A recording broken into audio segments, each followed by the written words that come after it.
been 10 days or so since the Isla Vista shootings. I've been trying to keep my mouth shut and let other people explain these increasingly popular attacks, but in offering their explanations, reporters and others keep making two mistakes. The more obvious blunder is to present some overly simplistic explanation. It's because of misogyny, it's because of the NRA, it's because of Seth Rogen and Judd Apatow movies, it's because of a personality disorder. Bloodbaths are usually a bit more complicated than that. The other mistake is that the people coming up with the explanations have never been so enraged at the world that they just want to see the end of it and to cause as much pain and destruction as possible on their way out. If you haven't experienced that level of rage, you're not going to explain these attacks correctly. It's like an old lady's bingo team trying to explain the actions of a heroin addict. If you don't know what the heroin addict is experiencing, you're not going to understand his actions. Now, I don't know what it's like to sit around crying about girls all day, but I do know what it's like to hate the world so much that you want to kill everyone you see. I'm not like that now, but I used to be. And I know what it's like to start a bloodbath. I just got caught really early in mine, and I got a second chance. After heading to a couple of mental hospitals and a few prisons. So I hereby declare myself to be an expert by experience, and I think we need to start discussing these killings because we haven't seen the last of the disgruntled American narcissist. Let's meet our test subject. Hi, Elliot Rodger here. Hi there, Elliot. What you planning on doing? On the day of Retribution, I am going to enter the hottest sorority house of UCSB. And I will slaughter every single spoiled, stuck-up, blonde slut I see inside there. Why would you want to do something like that, Elliot? I'm 22 years old, and I'm still a virgin. So was Tim Tebow. But he didn't go on a killing spree, he went and built a hospital in the Philippines. Why are you so different? For the last 8 years of my life, ever since I've hit puberty, I've been forced to endure an existence of loneliness, rejection, and unfulfilled desires. Why do you think that is, Elliot? I don't know why you girls are so repulsed by me. It doesn't make sense. Makes a little sense. In fact, it makes a lot of sense. I feel so invisible as I walk through my college because none of the girls there pay attention to me. So girls are ignoring you and avoiding you. I'm thinking there might be a reason, Elliot. There are so many beautiful girls here, but none of them give me a chance, and I don't know why. I can think of several reasons, the most important being that you've got stalker written all over you.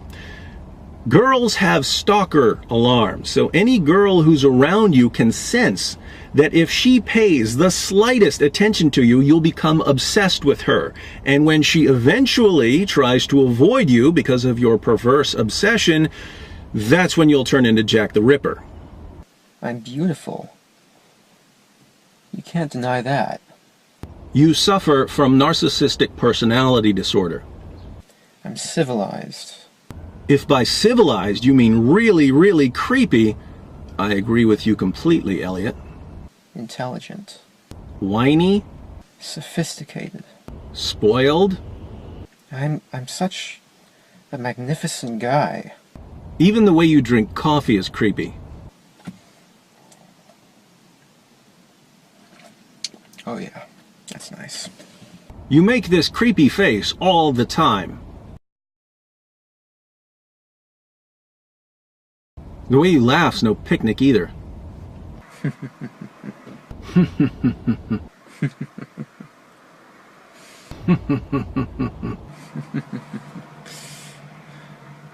Yes. You girls have something against me. I don't know what it is. Notice that Elliot Rodger's problem is Elliot Rodger. He's a good-looking guy. He dresses nice. He's traveled the world. He drives a BMW. Surely he can get someone to pay attention to him, but he can't. Why? Because he's a sick, twisted, creepy egomaniac who laughs like an overly polite serial killer. But who does Elliot blame for his problems? Everyone but himself. Why is that? Let's start with 3 things that have been addressed in articles about Elliot that are actually relevant. They're not enough to explain his actions, but they're a significant part of the background. First, human beings have a need, a basic human need for significance. We have to believe that we're important and that what we do matters. Some people look for this significance in a specific place. Girls, all I've ever wanted was to love you and to be loved by you. I've wanted a girlfriend. I've wanted sex. I've wanted love, affection, adoration. But you think I'm unworthy of it. Second, naturalism, at least practical naturalism, is becoming the norm for many young people.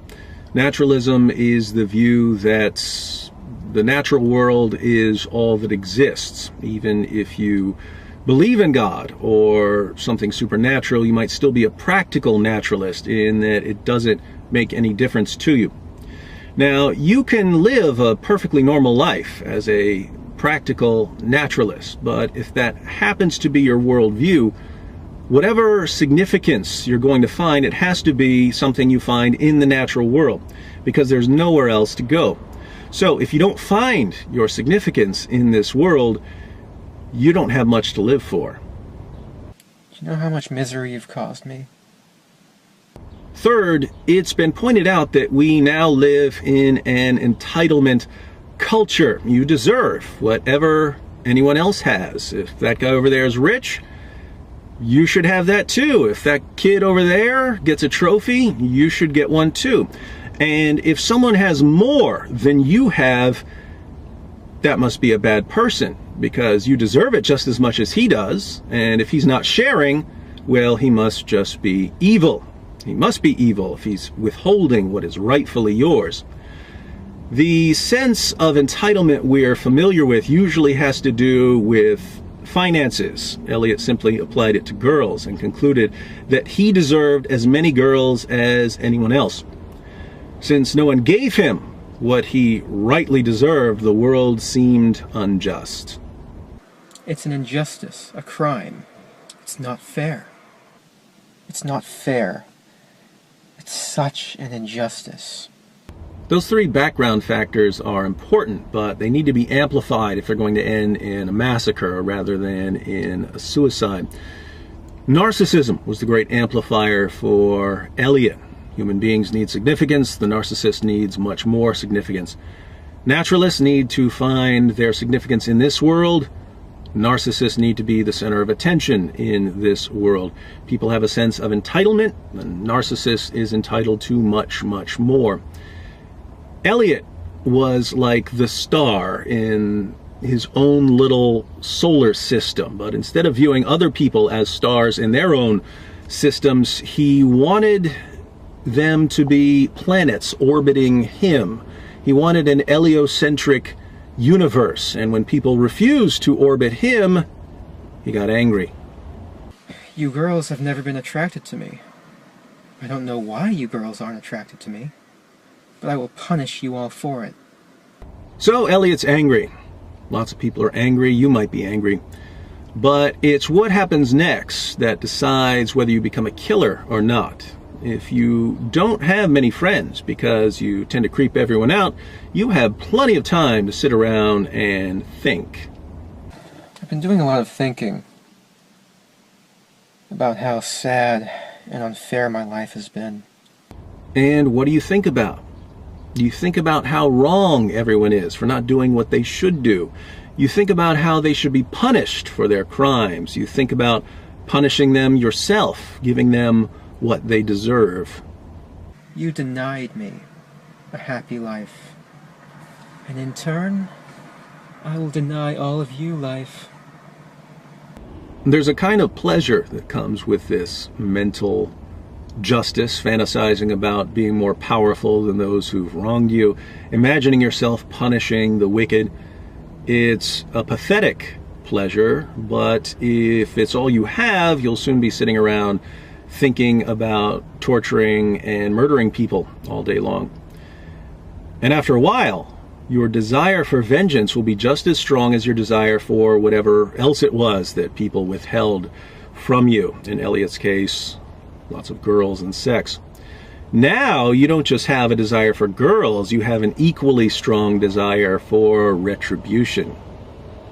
If I had it in my power, I would stop at nothing to reduce every single one of you to mountains of skulls and rivers of blood. But these fantasies still have to be turned into action, and that happens after you come to three important realizations. One, you realize that you've been duped, you've been deceived. The world tricked you into thinking that you have to go along with the pattern, this pattern of going to school for a while, then working for a few decades, maybe getting a family along the way, eventually moving to Florida and dying in a nursing home. Why should you follow this pattern, especially when you're not even happy? No one ever explained it to you. Society simply brainwashed you into mindless conformity, the same society that made you miserable. Why not come up with your own way of doing things? I hate all of you. Humanity is a disgusting, wretched, depraved species. Two, you realize that if your life is miserable and you don't care whether you live or die, the world can't hurt you. If you decide to go on a killing spree, what can the world do to you? Kill you? Who cares? You're going to die anyway. Why not skip to the end? Why not skip over those extra 60 years of pain and misery? The only leverage the world had on you was fear. Once you lose that fear, the world has no power over you. Three, you recognize an important difference between your two greatest desires. You still desire whatever it was that got you angry when people didn't give it to you, but you also desire vengeance, punishment, retribution. The difference between these two desires is that you can't have one, but you can have the other, and you can have it anytime you want. Getting girls to love you when you're really, really creepy is not in your power. But it is in your power to kill the girls who reject you. Given the choice between something you can't have and something you can have, who wouldn't go with the one that you can actually attain? All you popular kids, you've never accepted me, and now you'll all pay for it. That's when you start planning. And at this point, it's only a matter of time before people die. There's no turning back because you finally found a way to be significant. Everyone who ignored you before, they'll pay attention to you now. People who look down on you are going to see you on every news channel. You'll be burned into their memories forever. Well, now, I will be a god compared to you. You will all be animals. You are animals, and I will slaughter you like animals. I'll be a god, exacting my retribution on all those who deserve it. Why be invisible when you can be immortal? Why be a ghost when you can be a god? Which would you choose? Oh, you'd rather go on living your normal life? That only works if you've got something to live for, my friends. And there are plenty of Elliot Rodgers out there who think that they don't. They just haven't decided what to do about it yet. One of the greatest nightmares of the 21st century will be the endless supply of angry narcissists who finally realize that the only way they can hope to attain the significance they so richly deserve is by annihilating people like you and me. And why not do it? Because it's wrong? Who are you to impose your morality on others, especially others who think they're better than you? Seems we've stumbled upon a recipe for retribution, my friends. We can either sit back and see what happens after we've let it bake for a while, or we can change the recipe. I'd like to change the recipe, specifically the naturalism, the narcissism, and the entitlement. But if we instead decide to let it bake, better stock up on candles. Plenty of vigils coming our way. Oh, check it out. There's me. In all my fabulousness. Oh yeah. Elliot Rodger.